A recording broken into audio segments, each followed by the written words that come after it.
জয়গুরু, সুপ্রভাত, হরি ওম। ওম অখণ্ড সংহিতা বা অখণ্ড মণ্ডলেশ্বর শ্রী শ্রীমৎ স্বামী স্বরূপানন্দ পরমহংসদেবের অমৃতময় উপদেশবাণী, একবিংশ খণ্ড। ক্ষণিকের ব্রহ্মচর্য। জনৈক জিজ্ঞাসুর এক প্রশ্নের উত্তরে শ্রী শ্রী বাবামণি বলিলেন, ব্রহ্মচর্যকে একটা অসম্ভব ব্যাপার বলে মনে করো না। বীর্যকে ক্ষয়িত করা জীবের পক্ষে যেমন অনেক সময় নিতান্তই স্বাভাবিক ব্যাপার, বীর্যকে স্বেচ্ছায় ক্ষয়িত হতে না দেওয়া বা বীর্যক্ষয়ের প্ররোচক আচরণ থেকে নিজেকে বিরত রাখাও তেমনি মানুষের পক্ষে স্বাভাবিক ব্যাপার। নিঃশ্বাস প্রশ্বাস টানা ও ছাড়া যেমন মানুষের পক্ষে একটা স্বাভাবিক ব্যাপার, নিঃশ্বাস প্রশ্বাস বিরহিত অবস্থায় কতকাল অবস্থান করাও মানুষ মাত্রেরই তেমন একটি স্বাভাবিক ব্যাপার।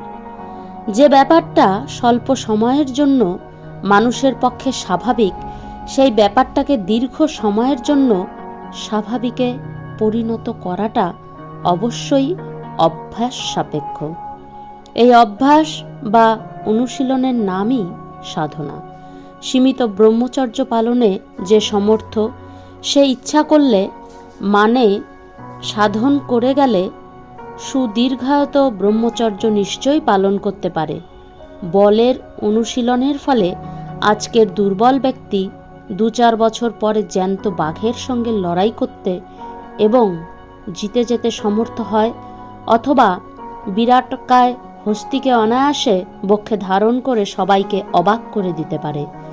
ক্ষণিকের ব্রহ্মচর্য যে পালন করতে পেরেছে, সে দীর্ঘকালের জন্য ব্রহ্মচর্য পালন করতে পারবে। এই কথাটি আমি জানি বলেই তোমাদের সাময়িক ব্রহ্মচর্য পালনের সংকল্পকে নিয়ত অভিনন্দিত করি। হরি ওম।